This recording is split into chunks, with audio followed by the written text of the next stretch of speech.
Sau đây em xin giới thiệu với anh chị một siêu phẩm biệt thự vườn mini ngay mặt tiền đường Lê Văn Lương, sát bên khu làng đại học và trường quốc tế RMX, với chiều ngang là ngang 5m2, dài 26m. Không gian cực kỳ rộng luôn, sân vườn khá là rộng rãi. Kế bên nhà mình là nguyên hồ thác nước đây nè, cực kỳ là chill luôn, phong thủy cực kỳ tốt. Rồi sau đây em xin mời chị qua xem nhà nha.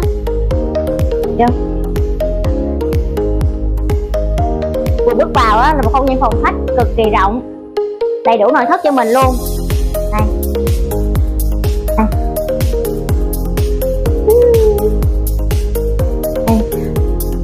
Mình có cái giếng trời ngay khu vực này nè. Đó, lấy nắng và gió tự nhiên. Đây.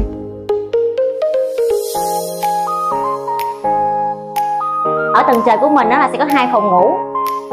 Chủ nhà đã trang bị đầy đủ nội thất cho mình.